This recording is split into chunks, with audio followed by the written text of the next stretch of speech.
Bismillahirrahmanirrahim. Jamaah Masjid apa Pak? Abdul Baitul Ma'mur. Jamaah Masjid Baitul Ma'mur yang saya hormati. Assalamualaikum warahmatullahi wabarakatuh.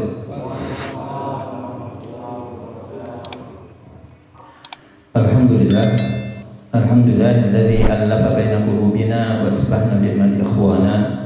Alhamdulillahilladzi hadana li hadza wa ma kunna linahtadiya laula an hadana Allah.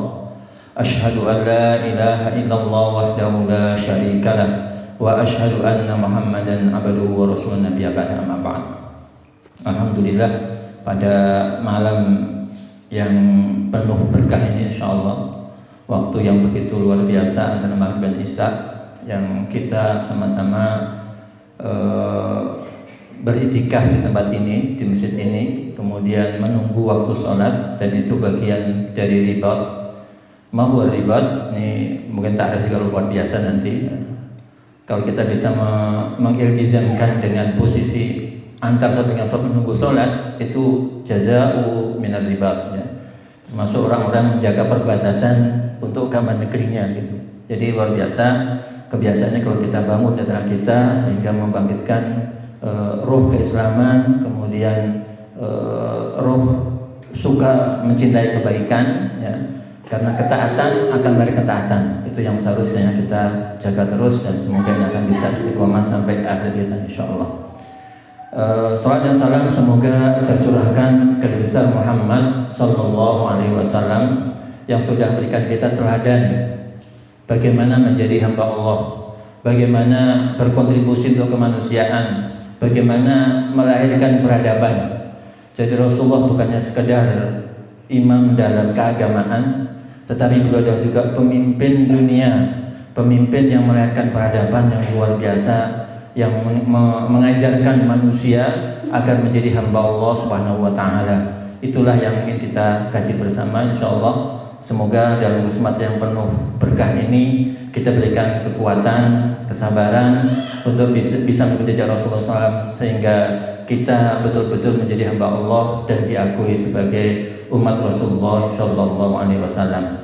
Sebelum ke sana, mungkin pertama saya mohon maaf, saya sudah perkirakan perjalanan kira-kira 1 jam nyampe lah, atau 1 jam 10 menit gitu kan. Ternyata hari Ahad memang macetnya luar biasa. Mulai dari Megamendung, saya tinggal di Sarua sampai pasar ke kiri sekitar 1000 meter lah dari pasar, dan sering bolak-balik ke Ciawi lah. Jadi paling macetnya nggak terlalu. Ternyata dari Megamendung kemudian ada 3 titik macet di sana. Tapi memang tempat sini pertama kali saya kesini. Saya baru masuk Bogor 2000 kemarin 2025 bulan Oktober, dan belum banyak mengenal wilayah di Bogor kecuali sampai Ciawi sama Bogor kota aja karena ada kebun rayanya, sehingga sempat saya kebun raya keliling sebentar, tapi untuk wilayah di dalam-dalamnya saya masih blank. Jadi tadi sempat udah dibilang sama Google belok kiri, tapi jalan kirinya mana, gelap banget gitu kan, kok nggak dapat, udah lanjut aja sampai Rancamaya 1 kilo lagi, Allahu Akbar, 1 kilo nambahnya. Jadi saya mohon maaf kalau terlambat hari ini tidak bisa sholat berjamaah dengan bapak-bapak sekalian dan ibu sekalian insyaallah. Sebagaimana diminta oleh Pak Rasikun untuk menyampaikan ta'aruf, wa'arifun nafsi, nama saya Ahmad Munaji Istamar Syuhadi, asli dari Ngawi, Jawa Timur, 5 Desember 71. Kemudian sempat mengenyam pendidikan di Gontor selama 4 tahun. Kemudian sempat kuliah di Al-Azhar 4 tahun selesai, cuman karena harus mendampingin istri kuliah, sehingga sampai hampir 13 tahun di Kairo. Jadi 13 tahun di Kairo, pulang pas sebelum bahasa Jawanya ontran-ontran, turunnya Mubarok, ya. Itu sebelum turun Mubarok itu pas sebelum sebulan kemudian saya pulang sebelum Mubarok turun. Saya pulang 2010 berangkat 98, 2010 baru bisa pulang, dan nggak pernah pulang selamanya. Sampai pernikahan pun harus jarak jauh dengan ditaukilkan. Alhamdulillah, putra sekarang 5, semuanya laki-laki. Yang pertama di UNAD tahun ini selesai, semoga doakan. Yang kedua di UPI tahun akhir juga. Yang ketiga doakan semoga tahun ini bisa berangkat ke Mesir untuk melanjutkan, lahir di Mesir sebenarnya ya, ketiga-tiganya. Cuman yang bisa mau balik ke Mesir kayaknya cuma 1 orang ini sementara ini, yang nomor 3. Doakan bulan September nanti bisa berangkat ke Mesir untuk kembali belajar di Al-Azhar. Untuk tinggal sementara ada di Cisarua, ada nama pesantren namanya Rahmatan lil Alamin atau Al-Faqih. Itu untuk karantina anak-anak yang ingin belajar ke Kairo. Ya, kalau ingin belajar ke Kairo, kemudian ke Yaman, ke Yordan, ke Malaysia, ke Turki. Kalau ada tetangga atau apa pengen ahlan wa sahlan bisa bersama kita ikut karantina persiapan belajar di Kairo, insyaallah. Salah satunya di Kairo, bisa juga di Yordan atau juga di Yaman atau di Malaysia. Kita siap untuk membantu menghantarkan putra-putrinya untuk belajar di sana, insyaallah. Ada karantinanya sekitar, kalau di Azhar itu ada sekitar 6 bulanan karantina persiapan bahasa dan juga penyamaan bahasa. Baru nanti akan kita proses untuk pendaftaran di Al-Azharnya, insyaallah. Insyaallah udah berjalan sekitar 5 tahun di pesantren ini. Saya baru bangun tahun kemarin. Dari tahun 25 tahun yang lalu udah berdiri. Sebelumnya villa, sekarang dirubah jadi pesantren. Doakan semoga berkah ya, semua tempat berkah. Karena memang luar biasa perjuangannya untuk kanan kiri belum ada pesantren. Belum banyak pesantren yang kemarin saya temu dengan seorang ustadz di situ. Ustadz, ini satu pesantren di sini yang membimbing anak-anaknya berangkat ke Kairo atau ke luar negeri. Ya semoga doakan berkah dan bisa berkembang, insyaallah. Bapak Ibu sekalian yang saya hormati, sebagaimana disampaikan oleh ke saya, ya maka saya ingin menyampaikan, diminta untuk menyampaikan tentang Sirah Nabawiyah. Sirah ini sesuatu yang luar biasa sebenarnya, masya Allah, yang sekarang kurang dikaji banyak orang. Ya. Ketika perang salib, ya, kehidupan Rasulullah itu menjadi sebagai motivasi untuk kembali kepada Islam, termasuk Barzanji yang diulang-ulang oleh masyarakat kita. Ya, itu adalah tentang kehidupan Rasulullah, ya, kondisi Rasulullah, sehingga menimbulkan cinta kepada Rasulullah SAW. Ya. Cuman mungkin perlu dikaji dan didetilkan sehingga ibroh-ibroh yang ada dalam syair-syair tersebut bisa terungkap, bisa dipahami, bukan sekedar dihafal, ya, bukan sekedar dilafalkan saja, tetapi dipahami kemudian diaplikasikan dalam kehidupan. Itu yang kita akan kita kaji, mencoba bagaimana sirah ini nantinya, aplikasinya saat ini bagaimana.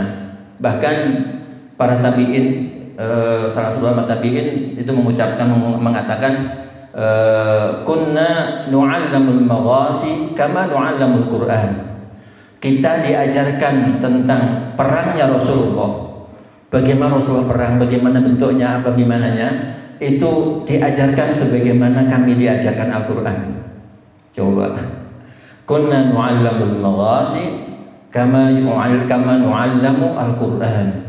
Diajarkan bagaimana sirah perang Rasulullah, diceritakan tentang Rasul bagaimana. Itu kan menunjukkan bisa membangkitkan semangat dan hamasah, kesemangatan dalam memperjuangkan Islam, ya. Sehingga apapun bagaimana Rasulullah lagi ngapain. Bahkan ada satu sahabat itu mengikuti jejak Rasulullah sampai hal jalannya, sampai cara berjalan, sampai habis dulu Rasulullah istirahat di mana itu diikuti, yaitu Abdullah bin Umar. Abdullah bin Khattab itu sampai mengikuti semua langkah-langkah Rasulullah, sampai diikutin gimana cara jalannya, gimana cara ngomong, diikutin semuanya. Sampai segitunya cintanya mereka kepada Rasulullah SAW. Di zaman kita semakin hari semakin jauh. Yang kita kenal Rasulullah lahir tanggal berapa, tahun berapa, itu pun anak-anak sekarang bisa dia nggak pada tahu. Betul nggak Pak, Bapak Ibu? Ya, rata nggak kenal. Ya. Seharusnya Rasulullah jauh lebih kita kenal daripada mengenal anak-anak kita, atau anak-anak kita lebih mengenal dibandingkan mengenal bapak ibunya. Atau bahkan kadang-kadang sekarang bapak ibu ditanya siapa bapaknya, nama lengkapnya nggak tahu. Ada nggak? Ada nggak bapak ibu? Tahunya nama panggilannya. Ya. Siapa nama bapakmu? Ahmad. Nama lengkapnya nggak tahu. Ahmad. Yang penting kita beri ngambilnya Ahmad. Padahal namanya Ahmad Munaji gitu contohnya kan. Karena di sini nggak dikenalkan. Ya. Atau panggilannya bukan namanya, dipanggil bapak. Siapa namanya bapak? Ya bapak. Nggak tahu namanya. Ya. Nah, makanya perlu banget kita mengenalkan, mengajarkan dengan berbagai cara sehingga kehidupan Rasulullah, karakter Rasulullah, keberadaan Rasulullah, bagaimana Rasulullah itu betul-betul diserap oleh kita semua dan juga anak-anak kita, sehingga cinta kita pada Rasulullah itu akan tumbuh sehingga akan siap untuk mengemban risalah Islam, melanjutkan Islam. Qul in kuntum tuhibbunallah fattabi'uni yuhibbukumullah wa yaghfir dzunubakum. Gimana kita akan Rasulullah kita nggak kenal? Gimana kita akan mencintai Allah sedangkan jalan menuju cinta Allah itu adalah ittiba Rasulullah SAW. Maka mengenal Rasulullah hukumnya adalah wajib dan mutlak untuk kita lakukan. Kalau kita ingin mendapat cinta Allah SWT dan juga mendapat syafaat Rasulullah SAW. Ya. Merapatkan sholawat bagus. Ya. Saya sepakat bagus banget. Man shallaya alayya sallallahu alaihi asyran. Ya. Ya ayyuhalladzina amanu shallu alaihi wa sallimu taslima. Ini perintah dan harus kita inikan. Tetapi selain lafaz Rasulullah pada beliau, kita juga harus mengenal Nabi kita Rasulullah Muhammad SAW dengan detail. Dan ini adalah dalam wasilah kita saat ini istilah keilmuan adalah di Sirah Nabawiyah. Buku tentang ini banyak banget, yang udah dikarang banyak banget. Ya mungkin puluhan ya. Yang paling lama itu kita Ibnu Ishaq, Ibnu Hisham, ya itu paling lama. Dan referensi buku untuk tentang sirah Rasulullah SAW. Untuk zaman sekarang sudah ada banyak. Ada Syama'il punya Imam kitab Syama'il. Kemudian ada kitab punyanya Syekh Mubarakfuri, Syekh Sholabi. Masih banyak banget kutub-kutub yang tentang berbicara tentang sirah. Dan itu penting banget kita buka. Dan ilmunya sekarang itu banyak banget, bisa dibuka di mana-mana ya. Antum Google, di Bapak Ibu Google di banyak banget, dan tinggal mau membaca atau enggak, mau mengkaji atau enggak. Kalau enggak paham bisa di-compare kepada orang lain yang memahami, yang paham tentang sirah tersebut. Insya Allah kita akan sama-sama mempelajari tentang sirah Rasulullah SAW. Sebelum masuk ke sana, mungkin biar kita sepakat ya, tidak lari kemana-mana, mungkin saya mulai dari tentang definisi atau ta'rif daripada sirah Nabawiyah. Apa itu sirah? Apa itu sirah Nabawiyah? Ya, sirah Nabawiyah adalah menulis tentang jejak langkah mengenai meneladani kehidupan Rasulullah SAW. Yang akan kita kaji adalah seluruh bukan tentang hukum wajib dan sunnah dan sebagainya, tetapi kita mencoba untuk mengetahui bagaimana si Rasulullah dalam kehidupan hariannya, bagaimana beliau sama keluarganya, beliau bagaimana tentang hariannya, bagaimana responnya ketika ada sholat, bagaimana perang beliau, bagaimana kebersamaan beliau dengan para sahabat, bagaimana kedekatan beliau dengan anak-anak dalam membina anak-anak sehingga mereka mencintai Islam. Itu yang akan kita kaji, kita bedah bersama insyaallah ya. Dan juga bagaimana karakteristik jisim fisik Rasulullah ya, termasuk tutur katanya, bagaimana cara ucapan Rasulullah, dan itu semuanya kita cari dari buku-buku riwayat ya, mungkin dari hadis ya, kemudian buku tutur hadis yang secara periwayatan ya otoritasnya bagus, artinya sahih ya, jalur kepada beliau nyampe gitu, beritanya itu benar. Jadi bukan hanya kisah-kisah heroiknya aja, ataupun cerita-cerita yang mungkin kalau di Jawa ada babat tanah Jawa atau apalagi yang bukan sekedar ceritanya saja, tetapi keabsahan cerita tersebut juga tervalidasi dengan baik. Itulah kehebatan daripada ulum Islamiyah. Ya. Termasuk hadis Quran sampai ke kita itu dari mulut ke mulut. Ya. Sahih Bukhari, Sahih Muslim yang termasuk buku yang paling tertinggi otoritas kebenarannya itu sampai ke kita dengan luar biasa sudah tercetak. Tetapi sebelum dicetak itu luar biasa dalam proses seleksinya. Dari sekian ribu hadis kemudian terseleksi yang terdokumentasikan dalam kitab-kitab tersebut melalui proses yang luar biasa. Dan itulah usaha dan juhud para masyayikh dan ulama-ulama Islam. Di luar Islam kita tidak mendapatkan model seperti ini. Ya. Maka sampai dikatakan as-sanad minad din. Ya. Jalur perawian itu bagian dari agama. Maka ambillah sanad ini dari agama, dari orang yang tervalidasi orangnya. Jadi tidak sembarangan mengambil hal-hal yang berkaitan agama dengan hanya sekedar popularitas yang tidak tervalidasi. Semoga nanti kita bisa sama-sama untuk bisa memverifikasi ini dan validasinya sesuai dengan keilmuan keislaman insyaallah. Jadi objek kita adalah Rasulullah SAW.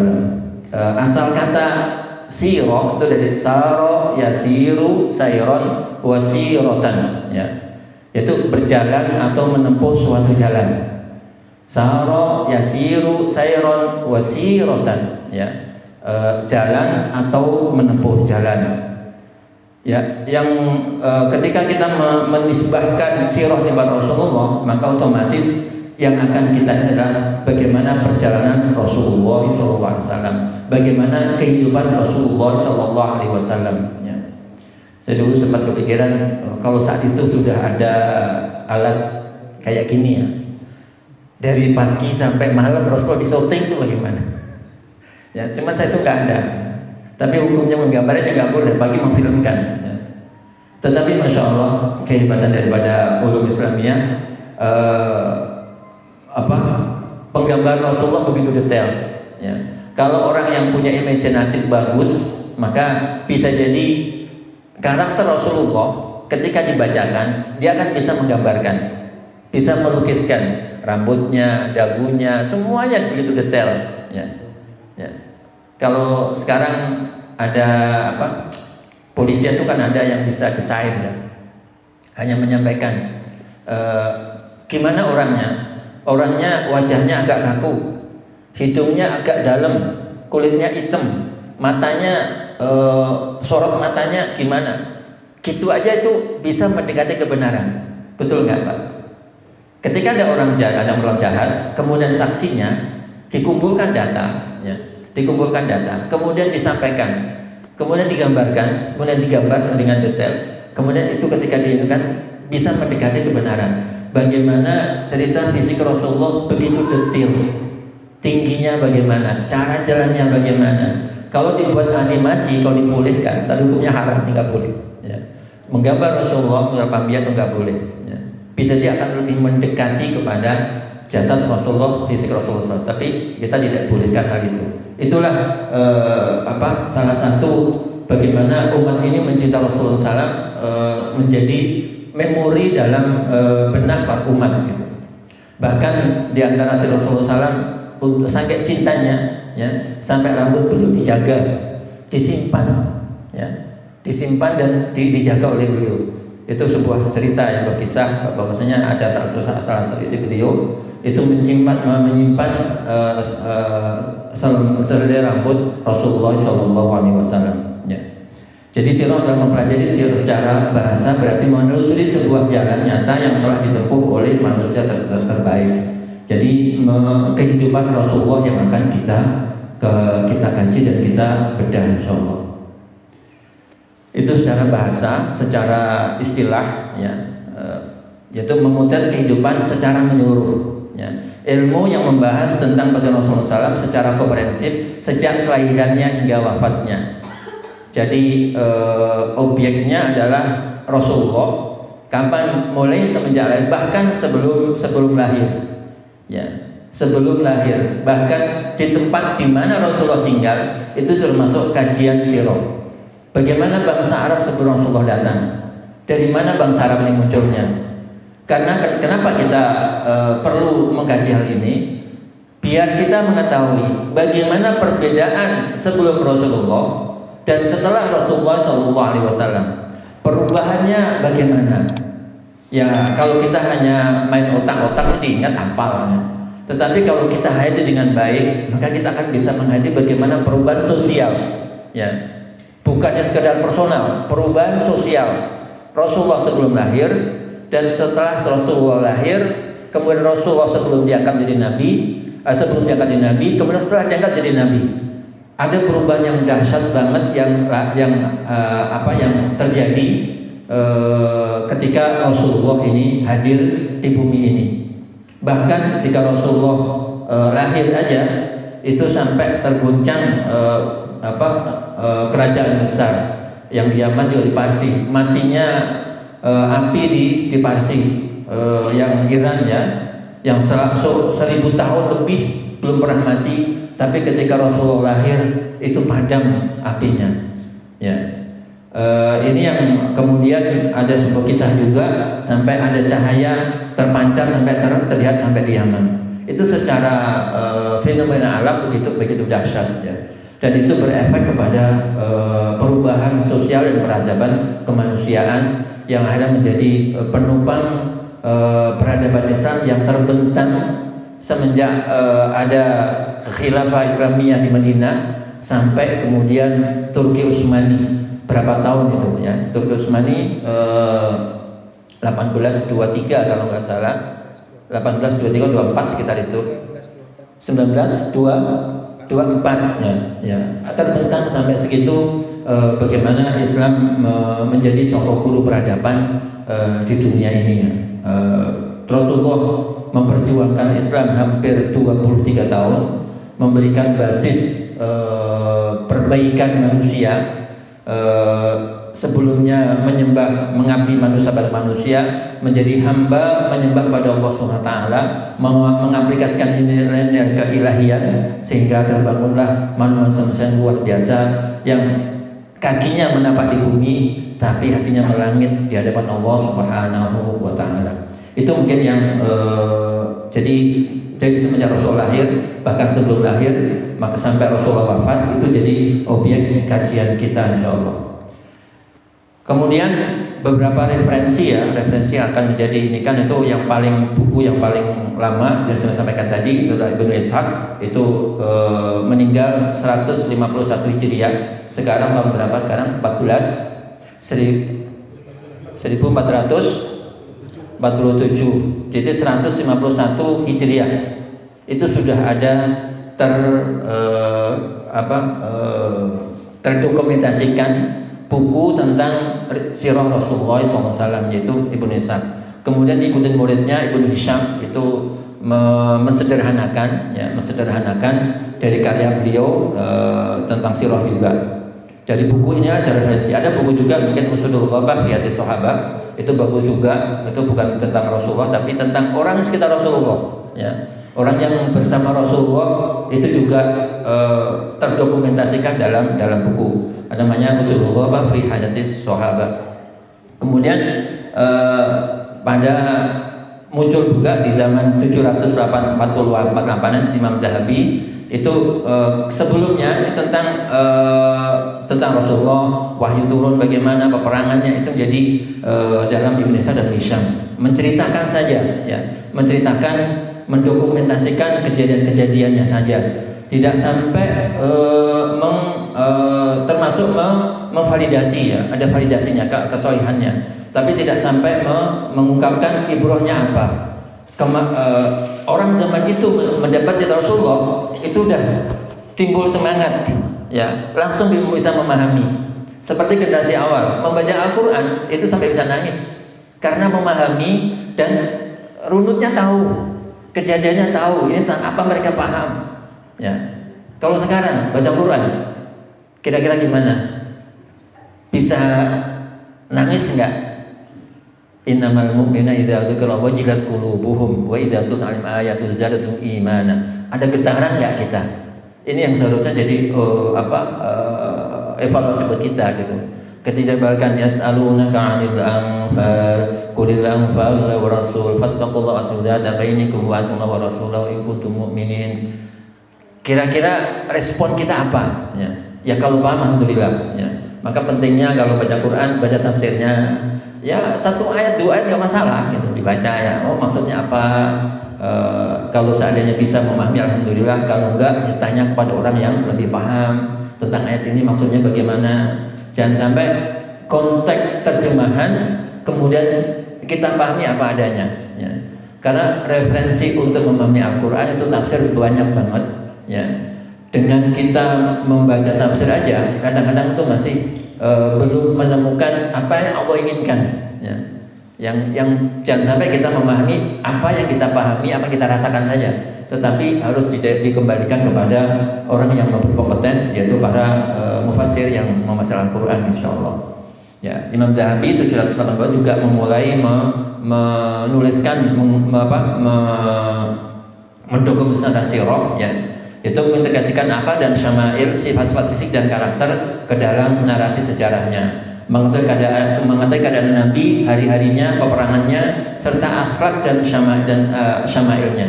Jadi sudah bukannya sekadar meriwayatkan aja, tetapi juga mulai diklarifikasi, kemudian diklasifikasikan, sehingga itu semakin memahamkan ya, memberikan pemahaman yang lebih komprehensif tentang Rasulullah SAW, bukannya sekadar tentang periwayatan.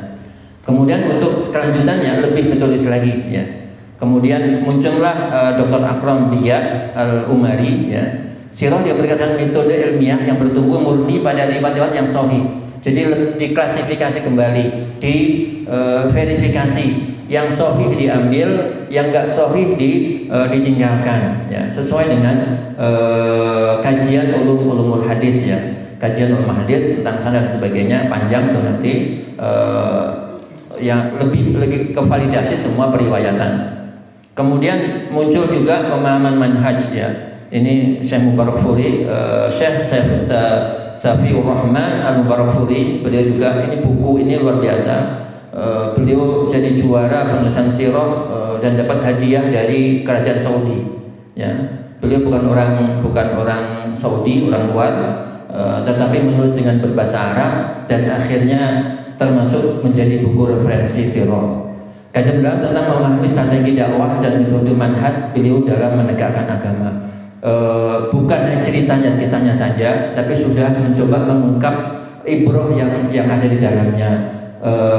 Nilai-nilai apa aja yang bisa diambil dari cerita dan kisah Rasulullah SAW. Kemudian lebih detail lagi itu ada karya Syekh Ali As-Solabi. Ini lebih masya Allah manhaj metodologinya. Beliau dalam setiap kejadian diambil ibrahnya apa, kemudian dijelasin dan bagaimana aplikasinya di saat ini bagaimana ya. Mungkin kalau seandainya nanti kita bersama-sama kita ini kan coba nanti referensi ini kita ambil, kemudian apa sih yang bisa kita ambil dalam kehidupan kita, minimal dalam personal kehidupan kita bisa kita jalanin.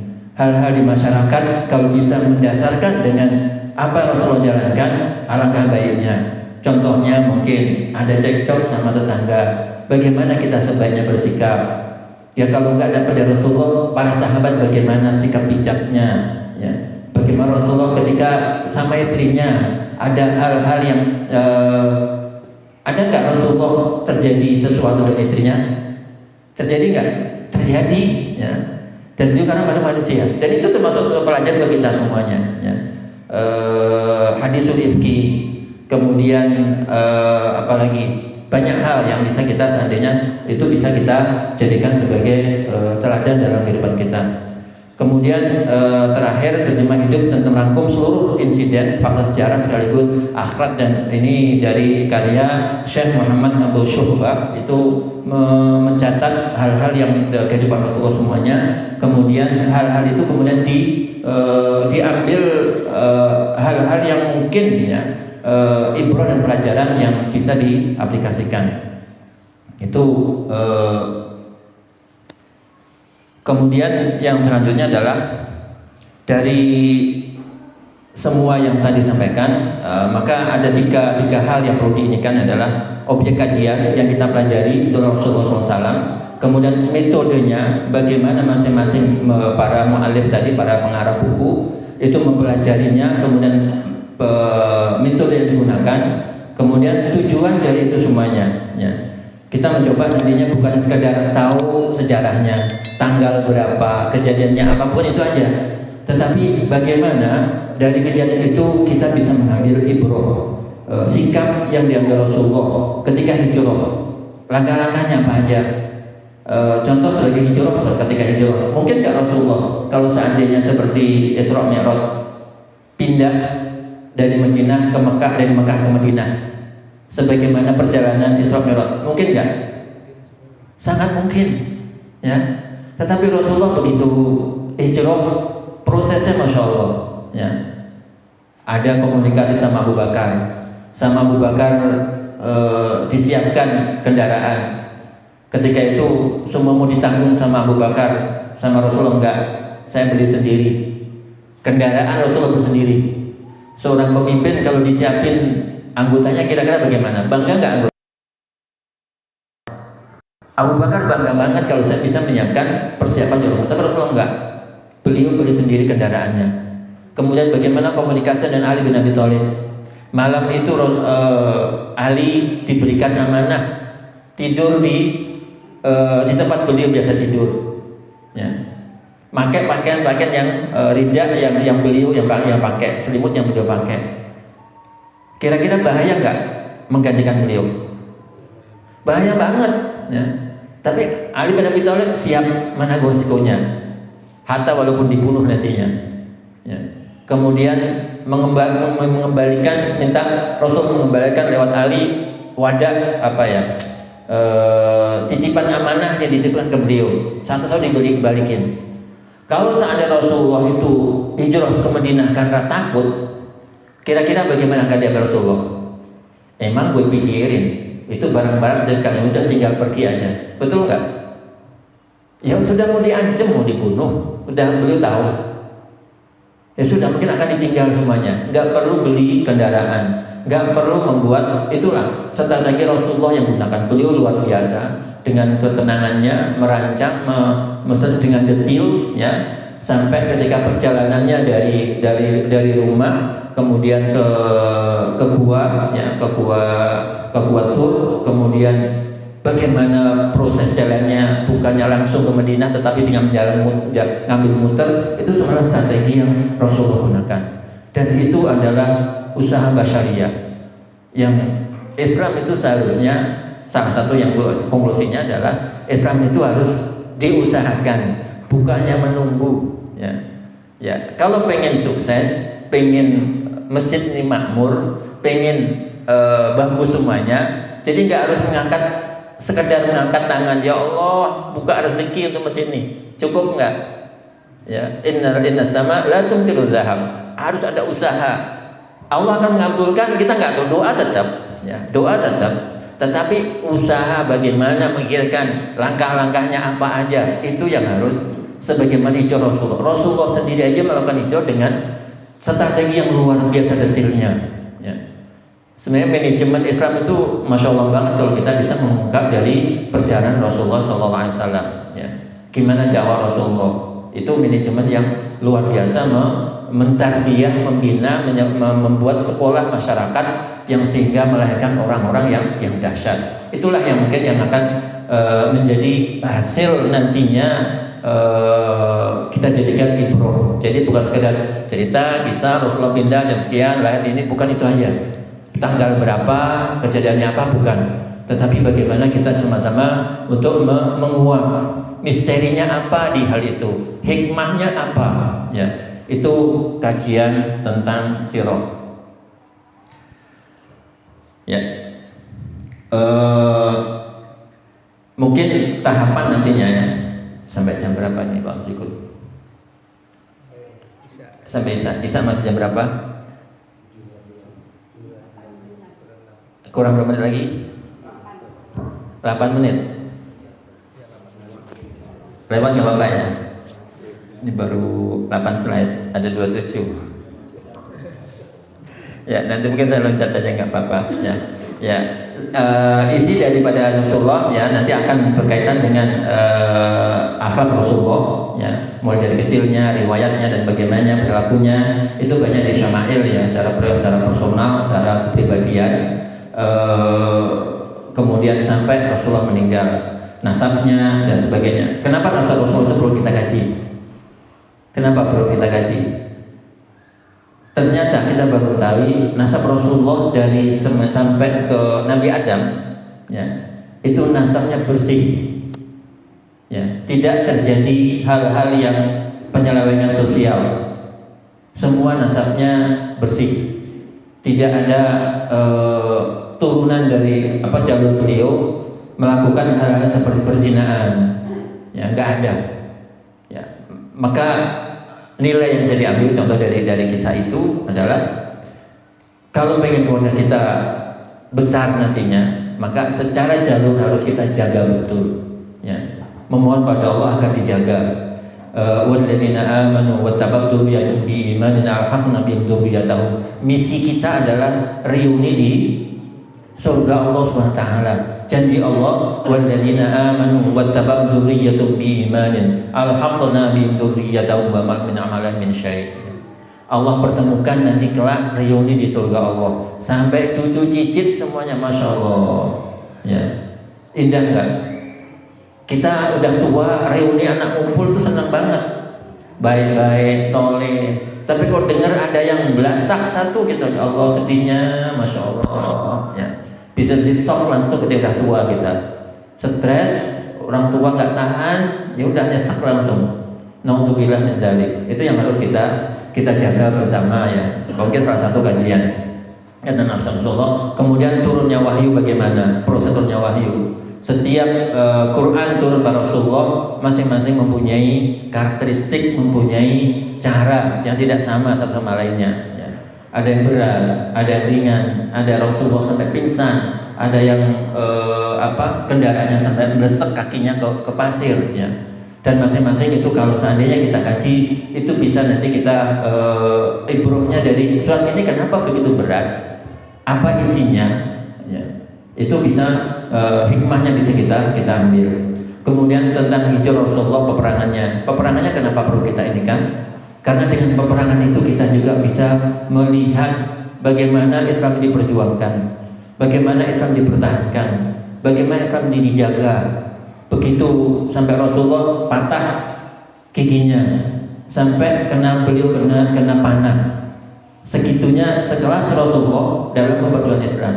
Ya kalau kita diam aja, tidak berjuang untuk menjaga Islam, bagaimana Islam ke depan sampai ke cicit dan cucu dan cicit anak-anak kita semuanya, sampai mereka bagaimana nantinya? Ya perlu usaha optimal agar nilai Islam ini bisa terwariskan dengan baik dan kelanjutannya. Itu kemudian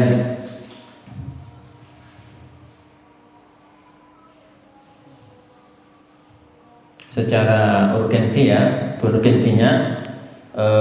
memahami ajaran Islam secara utuh ya. Karena laqad kana lakum fi Rasulillahi uswatun hasanah ya. Ya kalau kita pengen tahu Islam, lihat Rasulullah ya. Orang yang ada sekarang depan mata kita bolehlah jadikan referensi, tapi itu nggak mutlak. Yang mutlak menjadi referensi adalah Rasulullah SAW. Perlu kita mengetahuinya. Ada para masyayikh, para asatidz, nu'azzimuhum, nu'ajjiluhum ya. Kita menghormati dan menghargainya. Tetapi beliau juga manusia yang bisa salah ucap, salah ucap, salah perilaku dan sebagainya, sangat memungkinkan.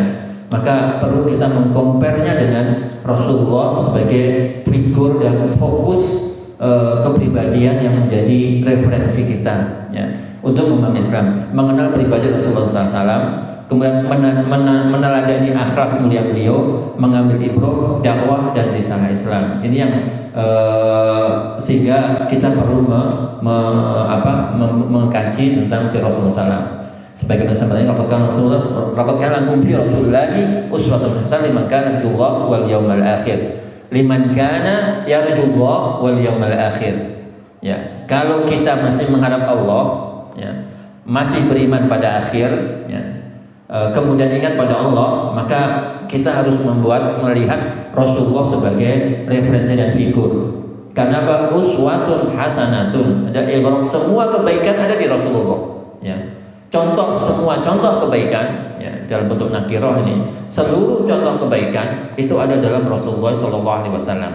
Maka sebagai bentuk keimanan kita kepada ayat ini, ya, maka kita sama sekali tidak akan pernah, ya, melihat cacat dalam diri Rasulullah SAW.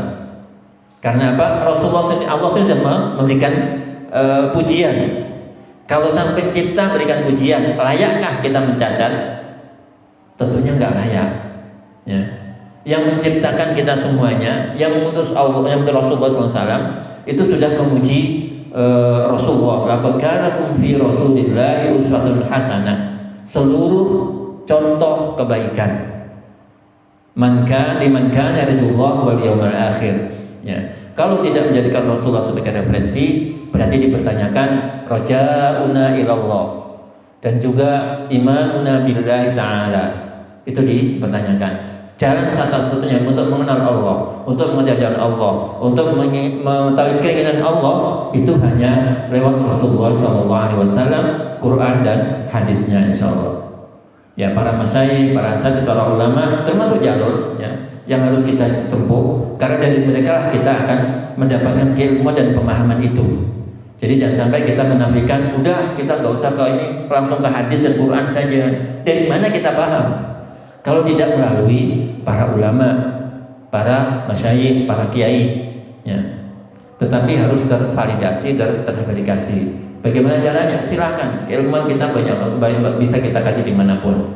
Dikomparasikan dengan tetap menjaga akhlak dan kesantunan kita kepada ulama dan masyayikh kita, insya Allah. Terakhir, mungkin ini terakhir ya, sudah adzan ya. Syarat mutlak keimanan, ittiba dan taat. Sebagai firman Allah, may yuti'ir rasula faqad ata Allah. Barang siapa taat kepada Rasulullah, maka dia termasuk taat kepada Allah Subhanahu wa taala. Bagaimana kita mau taat, mau hormat, mau ta'zim Rasulullah kalau kita nggak kenal? Ya.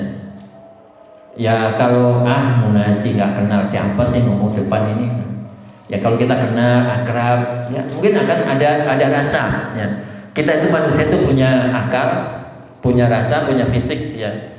Ya kan. Kalau hanya sekedar akal-akalan aja, mungkin ya oke lah. Tapi ketika sudah masuk rasa, ada emosional yang ketika Rasulullah itu diganggu atau dicela, saya yakin kita akan terenyuh dan haru gitu loh. Ada rasa, tapi secara emosional kita nggak langsung bisa balas dengan emosional kita. Harus juga bagaimana diekspresikan dengan retorika dan logika yang pas, sehingga rasionalitas kita juga bisa kita kendalikan. Kalau hanya rasul aja, adem bukan saya kok, ya biasa aja, ya. Karena nggak ada rasa, ya. Ya. Tapi kalau ada rasa, kita akan bisa merasakan bagaimana cinta dan taat hormat kita kepada Rasulullah SAW. Qul in kuntum tuhibbunallah fattabi'uni yuhibbukumullah. Maka taat dan ittiba Rasul itu mutlak, karena itu jalan menuju Allah Subhanahu wa ta'ala, insyaallah. Itu aja mungkin dari saya. Mohon maaf kalau ada kekurangan. Terakhir mungkin semoga laqad kana fi qisasihim ibratun lil albab. Maka ini juga perintah dari Al-Qur'an, mencari ibrah dari kisah-kisah Rasulullah, itu instruksi dari Allah Ta'ala. Karena seperenam Al-Qur'an adalah kisah, dan itu untuk bisa kita ambil pelajarannya, kemudian kita aplikasikan di dunia kita, di waktu kita saat ini, insyaallah. Itu aja mungkin, mohon maaf atas kurangannya. Assalamualaikum warahmatullahi wabarakatuh.